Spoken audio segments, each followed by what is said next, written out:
A stunning rearguard from Mitchell Santner and Cole McConchie knocked Sri Lanka out of the 2026 T20 World Cup in spite of an electric start for the hosts, as New Zealand sealed a crushing 61-run win. At an electric R Premadasa Stadium that crackled with perhaps the best atmosphere of the tournament, Sri Lanka spinners put New Zealand's top and middle order to the sword, reducing them to 84 for 6. But just as New Zealand's innings looked to be petering out, Santner and McConchie responded with a fierce counterattack in the last 4 overs. McConchie began it with a takedown of Dushmantha Chamira before Santner flayed Mahesh Theekshana. Up till then, the game's best bowler. The last 4 overs produced 70 runs as the duo put on 84. The highest 7th wicket stand in T20 World Cup history. Punch-drunk Sri Lanka never got up off the floor following that flurry of attacks. The first ball of the innings saw them lose their talisman Pathum Nissanka to Matt Henry's in-swinger, and Charathasalanka fell in his following over. In response, Sri Lanka retreated into their shell as New Zealand strangled them with spin. Rachin Ravindra only had a part-time role in India, but he was thrust in as the main character. He responded with 2 wickets in his first over and rounded out his spell with 4 for 19. It's best T20I figures. The game was long done, even as it meandered to a dispiriting conclusion for a crowd that had shown its side it was ready to play its part. As Sri Lanka limped to 107 for 8 and out of the tournament, the team itself simply couldn't keep up its end of the bargain.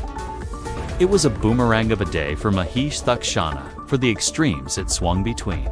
It began inauspiciously when he put down a diving catch of Tim Seifert at short third off the bowling of Dilshan Madushanka, and copped a spray from the bowler for his trouble. The following over, Theekshana would make no such mistake off his own bowling, diving sharply forward to send Finn Allen packing.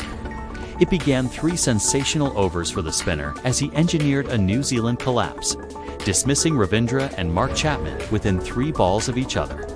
At that stage, his figures read 3093.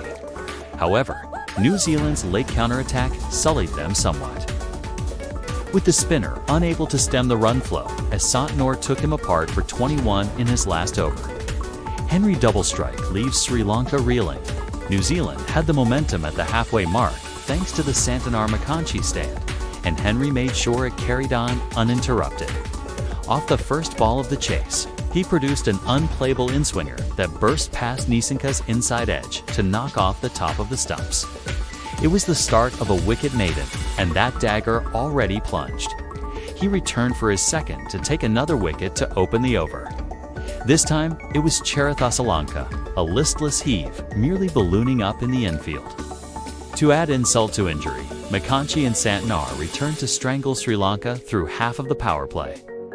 Their 3 overs inside the first 6, going for 14. It all combined for the hosts limping along to 24-2 and 6.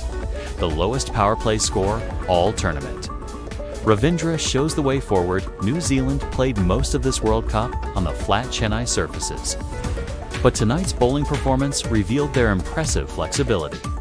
Coming to Colombo, they demonstrated they were fully prepared for slower turning surfaces.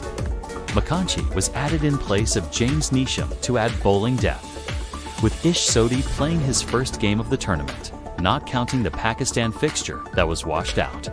But it was Ravindra who epitomized New Zealand's vast flexibility with a career-best performance, taking 4 wickets across his spell and carving the heart out of Sri Lanka's middle order. All told, the visitors used 5 different spin options with only 3 overs of seam bowled all innings, the fewest for New Zealand in a completed T20I innings.